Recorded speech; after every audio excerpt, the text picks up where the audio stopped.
Okay dear students, अब चलते हैं अल्टरनेटिंग करंट लेसन 12। इसको करने से पहले थोड़ा सा पीछे जाता हूँ। अल्टरनेटिंग करंट लेसन 10 एंड 11 जहाँ पे हमने ये किया था, क्या था, when a resistance R, a pure resistance, this is the symbol for resistance. This is the symbol for resistance. This does not mean if you bend the wire like this, it will produce resistance. It is not that way. This is the symbol for resistance. So जो किया था पहले, here is a resistance, this is not a DC source, alternating source of EMF, E is equal to E naught sin omega t. When this was applied across this, and the current in the resistance was also changing with time, and the current was I is equal to I naught sin omega t. And अब ये दोनों को compare करोगे, यहाँ पे जो function है यहाँ पे वही है. Here is omega t, here is omega t, means the voltage and current, they are in phase. Means whenever voltage reaches the maximum value, the current also reaches the maximum value. Whenever the voltage reaches the minimum value, 0, the current also becomes 0.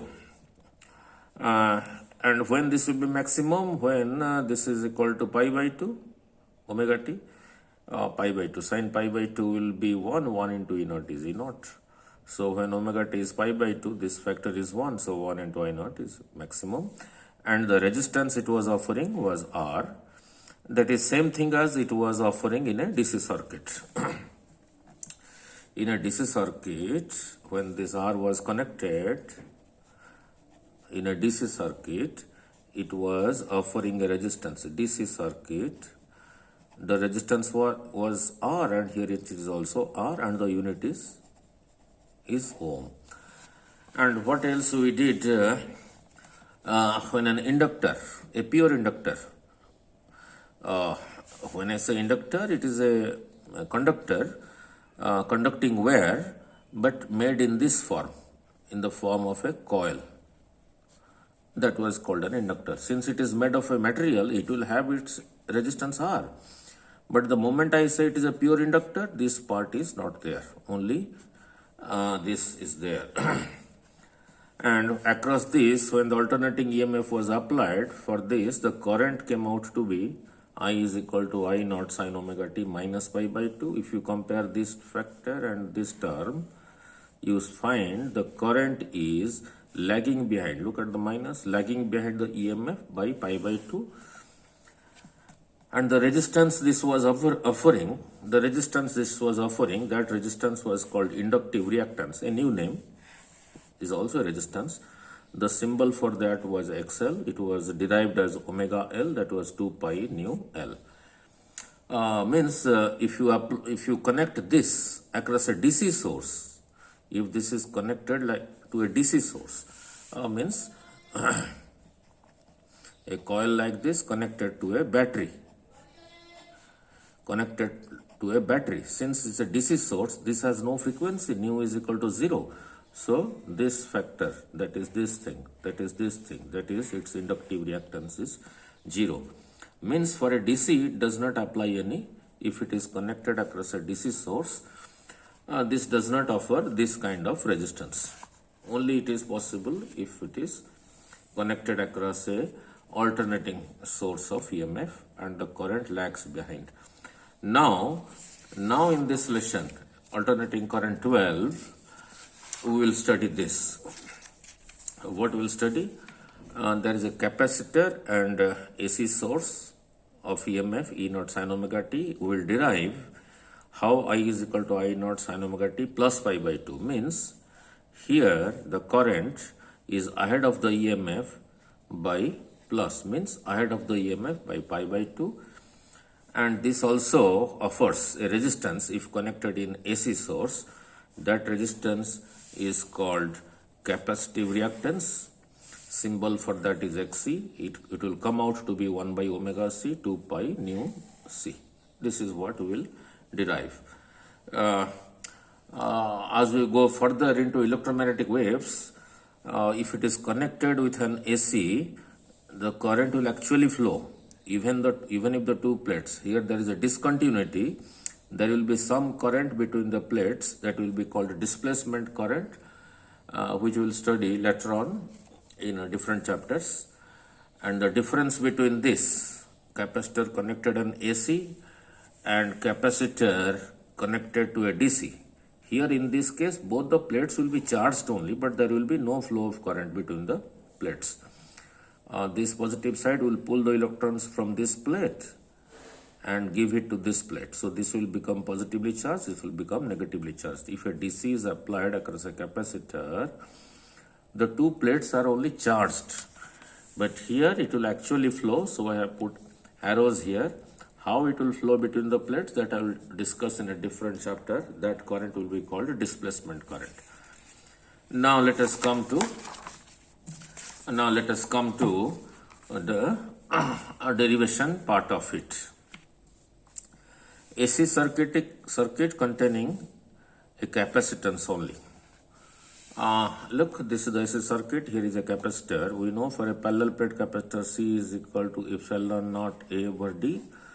A is the area of the plate, D is the distance between the plates, that is from here to here, and area of the plate is A. This is a constant, no? And this is the E is equal to E naught sin omega t is applied.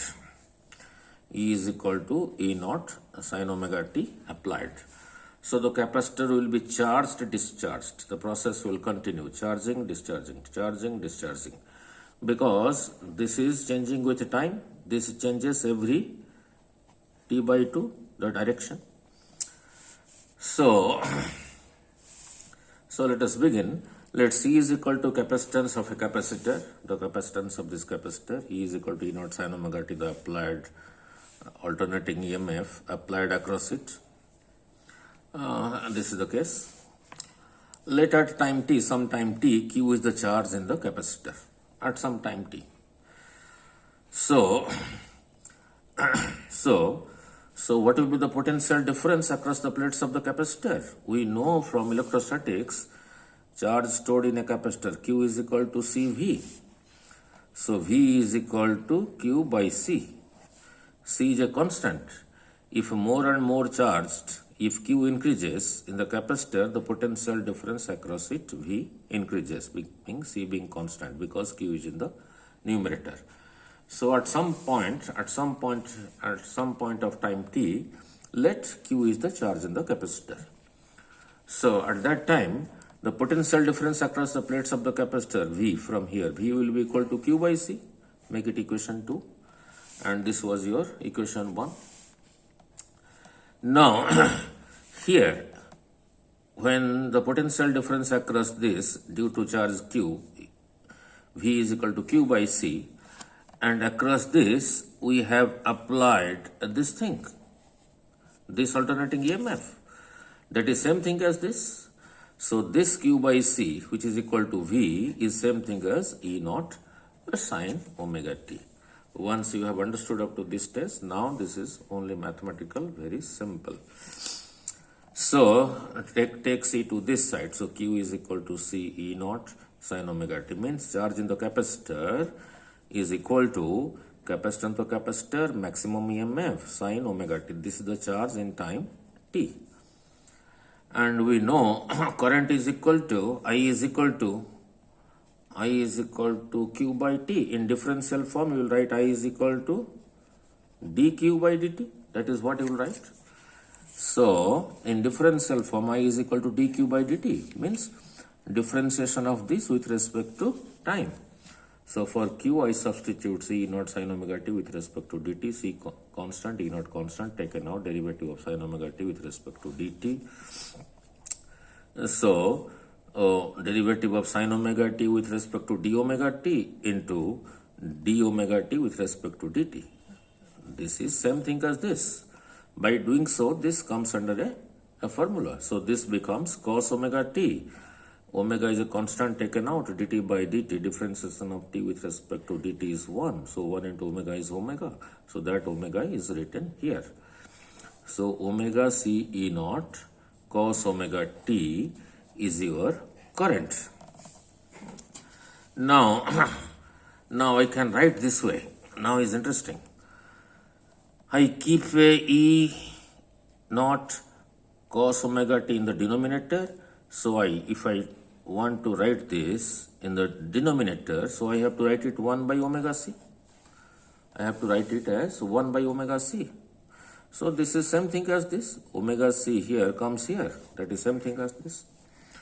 Now let us change cos omega t to a sine function, because our alternating EMF was given in sine. So, and we are interested to find the current and find the phase difference between the current and the voltage. So we have to convert this cos omega t to a sine function. So I convert it as sine omega t plus pi by 2. You might ask a question here, sir, why not sine? Why this is not? Why can't this be written as sine pi by 2 minus omega t? Sine 90 minus theta, that is same thing as cos theta? No, we cannot do, because we have to compare. Here omega t is positive. So if you put this function, omega t is negative, so cannot be compared. So I use the expression sine omega t plus pi by 2. That is 90 plus theta, that is same thing as cos theta. So I becomes E naught over 1 by omega c sine omega t plus pi by 2. Let it be equation 3. Now, look at the numerator part of it. This is in the numerator. This is also in the numerator. This side is current. Here, this numerator, this E naught sine omega t plus pi by 2. Sine of an angle is a number into E naught. Is E naught means a voltage. This is voltage, this is the line, this side is current. So this must be the resistance. So 1 by omega c will be called the resistance offered by this capacitor when connected to AC circuit. Now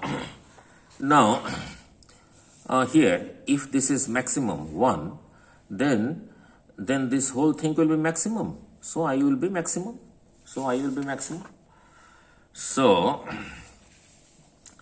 So if sine omega t plus pi by 2 is maximum, that is 1, the maximum value of sine function in the sine table, then your I will be maximum, that will be called I naught. So put this is equal to 1 here 1 into E naught. So this thing becomes maximum, and that is current. So I naught is equal to E naught over 1 by omega c. So your I naught is equal to E by 1 over omega c. Now the equation 3 can be rewritten as I is equal to I naught sine omega t plus pi by 2.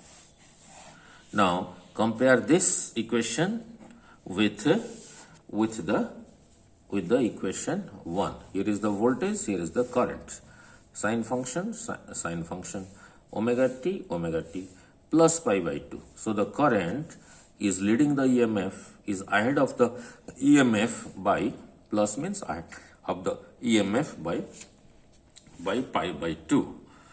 So from 1 and 4 we conclude I leads means ahead of the EMF by pi by 2. That also in this graph by enlarging. Will show in this graph by enlarging this graph. Now from 3, 1 by omega c is called the resistance offered by the capacitor. This part is important. Why? If you look here,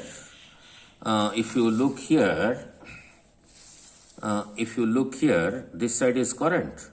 So this side must be voltage by resistance. The numerator part is voltage. Voltage into sine of this is a number. Number into voltage is voltage. So whatever is in the denominator, that is 1 by omega c, will be called the resistance. So 1 by omega c is the resistance offered by the capacitor, and this resistance has a new name called capacitive reactance. Symbol for that is Xc, 1 by omega c. Omega, as we know, 2 pi nu c. So if the inductor is connected across a DC source, for a DC, if the inductor is connected across a battery, means a DC source, is a constant voltage. This does not change with time, means for this nu is equal to 0. So if you put nu is equal to 0, this whole thing becomes 0. 1 by 0 is infinite. So if an inductor is connected across a DC source, it offers infinite resistance for a DC. Now, sorry, I was talking about capacitor. Sorry, I made a mistake here. If the capacitor is connected across a DC source, here is the capacitor, here is your DC source, which is constant, and since for a DC voltage is constant, which is not changing with time, so for this nu is equal to 0. So put nu is equal to 0 here, this part becomes 0. 1 by 0 is infinite, so this is infinite, means a capacitor offers infinite resistance if it is connected across a DC source, means it does not allow the DC direct current to pass through this. Therefore a DC frequency is 0, so this part is infinite, so a capacitor blocks DC. Sorry, this is not inductor, I was discussing capacitor. Now units of this inductive capacitive reactance XC. XC we derived 1 by omega C, 1 by omega into 1 by C. Omega is 2 pi nu, 1 by C. 2 has no unit, pi has no unit, they are numbers, so we are left with 1 by nu, and nu is equal to 1 by T. T comes to the numerator, so it becomes a second. 1 by C, that is 1 by farad, 1 by farad, and so second is equal to farad is equal to charge per unit volt. So volt comes here, it becomes volt second by coulomb. Coulomb is charge, that is ampere into second. Second cancels, voltage over ampere. V by I is equal to your resistance. So the unit of capacitive reactance is also ohm. Now I just what I explained, let me explain it in the graph by enlarging it.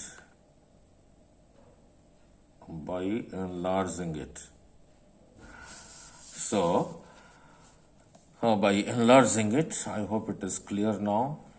Oh, it's clear. Now look at this is your x-axis. To this side I have taken omega t. Along y-axis is your EMF or current, the alternating EMF E or the current I, and this continuous red line indicates the alternating EMF that I applied. E is equal to E naught sin omega t to the capacitor, and I derived the expression for current, and the current came out as I is equal to I naught sin omega t plus pi by 2, and I explained how this current, if you compare this term with this term, the current I is ahead of the EMF E by pi by 2, and here this dotted red line indicates your current I, this current I. Now from here to here is 2 pi, and so this point is pi, this point is pi. So when EMF is 0, when omega t is 0, because when omega t is 0, sin 0 is 0, 0 into E naught is 0, so this becomes 0, so E is equal to 0. So when omega t is 0 here, your EMF line, this red line, starts from here 0, and when omega t is 0, at that time what will be the current? If omega t is 0, put omega t 0 here, so we are left with the sine plus pi by 2. Sine 90, that is maximum. So that means this factor becomes 1. 1 into I naught is I naught. So current is maximum. So that is what is visible in the graph when to this side is omega t. At this point, the beginning of x-axis, omega t is 0. So when omega t is 0, by putting 0 here, your E becomes 0. So this continuous red line starts from here, that is the EMF. And the dotted line that indicates current, when omega t is 0, this becomes sine pi by 2, that is 1. 1 into I naught is I naught. So current is maximum. So look, so dotted line starts from here. That is, the current is from here to here. That is maximum. Now, when the current is 0 here, this will be how much? This will be from here to here is 2 pi, from here to here is pi, from here to here is pi by 2. So when omega t is pi by 2, when omega t is pi by 2 means 90, sine 90 is 1, that is maximum. So E is your maximum. So here E is your maximum, that is this point. Now, what about current? When omega t is pi by 2, so put omega t pi by 2 here, pi by 2 plus pi by 2, that is pi, sine pi. Sine pi is 0. So 0 into I naught is 0. So the current is 0. So at pi by 2, look at this dotted line touches here, the current is 0, and the process continues. Now here this point from here to here represents your E naught. From here to here represents your I naught. And from the tip of this, if you drop a perpendicular on the y-axis, this value from this point to this point gives the instantaneous value E naught. And from the tip of this point, that is the current vector, if you drop a perpendicular on the y-axis, it touches here. So from here to here gives you the instantaneous value of your current I, that is equal to, right? So that is, it is all about. I hope it is clear to you now.